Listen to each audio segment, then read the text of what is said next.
Welcome to SR media. ఈ రోజు అయితే విజయనగరం పట్టణంలోని గురజాడ గ్రంథాలయంలోకి వచ్చేసాము. ఉగాది ఉత్సవాలనైతే ఇక్కడ వాగ్దేవి సమారాధన వ్యవస్థాపకురాలు స్వప్న హైందవి గారు అయితే ఇక్కడ వివిధ రంగాలలో ఉన్నటువంటి చాలా మందికి అయితే ఉగాది పురస్కారాలు అందిస్తున్నారు.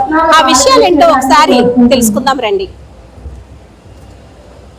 ఉగాది వేడుకలను అత్యంత వైభవంగా వాగ్దేవి సమారాధన అనే సంస్థ ద్వారా శ్రీమతి గౌరవనీయులైన స్వప్నహైందవ్ గారి ఆధ్వర్యంలో ఇక్కడ జరుగుతున్నాయి.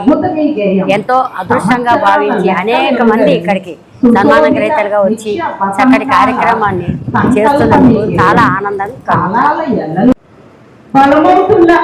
వాగ్దేవి సమారాధన ఆధ్వర్యంలో ఈరోజు శ్రీ పరాభవనామ సంవత్సర యుగాది వేడుకలు ఇక్కడ మన జిల్లా గ్రంథాలయంలో అంగరంగ వైభవంగా జరుగుతున్నాయి.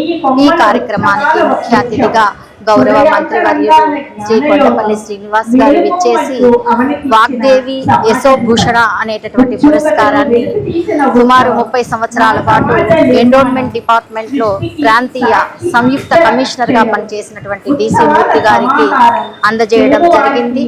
అదేవిధంగా మంత్రివర్యులు గారు మాట్లాడుతూ తెలుగు భాషను పరిరక్షించడంలో, సంస్కృతి సంప్రదాయాలను నిలబెట్టడంలో వాగ్దేవి సమారాధన కృషికి అభినందనలు తెలియజేశారు. అది మాకు ఆశీర్వచనంగా భావిస్తున్నాము.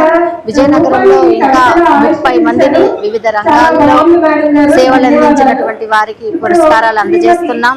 అదేవిధంగా మనకు నృత్యాన్ని కూడా విద్యార్థులకు సంగీతం, సాహిత్యం, సరస్వతి పదద్వయం అని అన్నారు.